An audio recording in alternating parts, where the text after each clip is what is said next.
Hello and welcome to another Shropshire Walk. It's a pretty damp, cold January day, but we're out and about and we're starting our walk here at Wroxeter, the site of the ancient Roman city of Iconium. And here it is. It's quite well known, the ruins here with the remains of the bath, the Roman baths there. But what's really interesting about Wroxeter is not what you can see above the ground, but what's under the ground. Wroxeter was the fourth largest Roman city in Britain.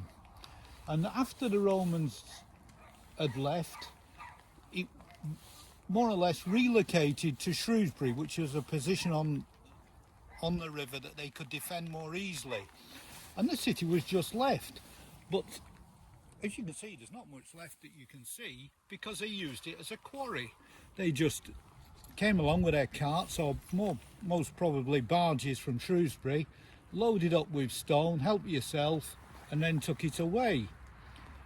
And it's one of the few Roman cities where there's never been anyone living or buildings here since the Romans were here.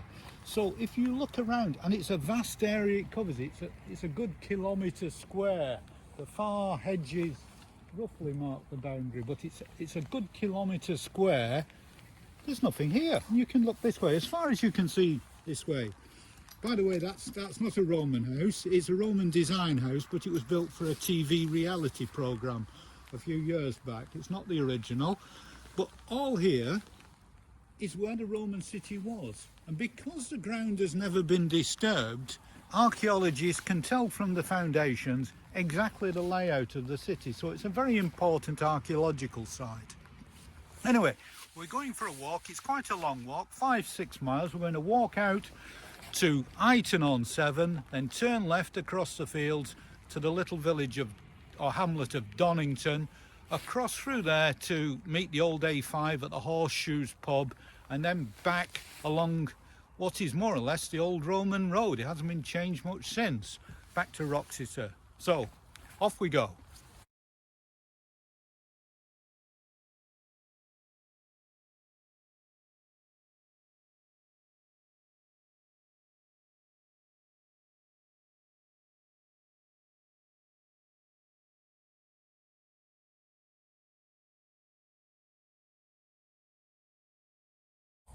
We've just come a short distance. We're at Wroxeter Church, which is a fine and ancient church, well worth a visit.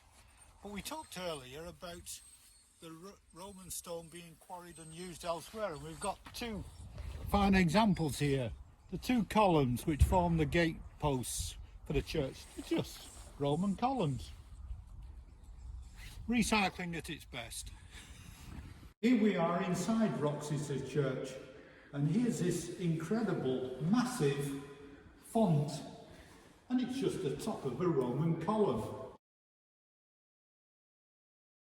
Just opposite the church, the land drops away down to the River Severn. This is where the Romans would have forded the river, and the Roman road would carry on straight on through Church Stretton towards Hereford. I think these are Shropshire sheep looking at us rather critically in the field.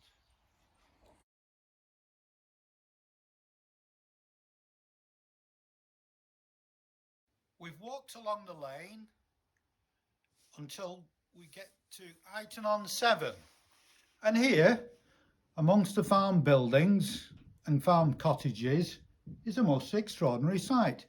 It's all that's left of what was a very large Elizabethan mansion, and it's a garden wall and a garden house, quite magnificent in its way, all that's left of former glory. We turn now left down the bridle path and across the fields to the hamlet of Donnington.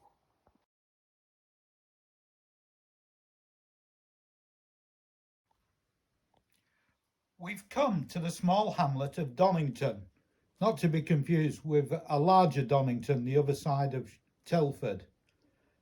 And just behind me is School Lane, and what was presumably the village school at the back. But it's only a small hamlet. Who on earth went to this school? Well, the reality is that up till 100 years ago, all the work on farms was done either by horses or by human labour. And there were vast amounts of people who lived in the countryside. It needed armies of people to get the harvest in, the corn, the hay, the potatoes, and to look after the various animals. And those rural poor have by and large disappeared now. There's little trace of them, but they were there up till about 100 years ago, and you can see the remnants proving they were here. The schoolhouse, which every little village would have at one time, all gone.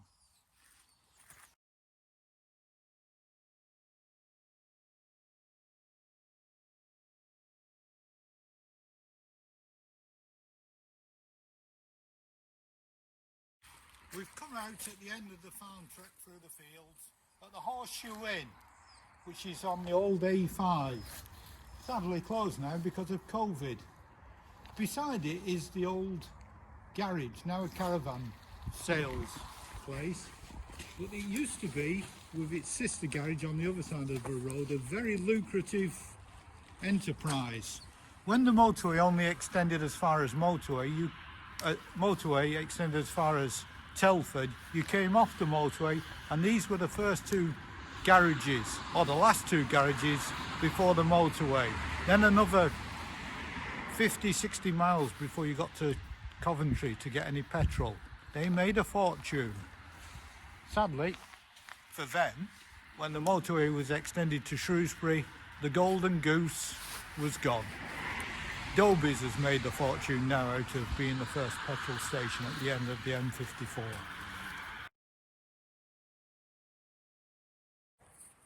We now follow the lane straight back towards Wroxeter. In fact, this lane follows the route of the Roman road, Watling Street. And in places it looks like there hasn't been any maintenance on it since the Romans were here. Well, we're back at Wroxeter at what's been a really not good winter walk round Wroxeter and district. Hope you've enjoyed it. If you have, please press like and perhaps subscribe to our channel. See you again. Bye.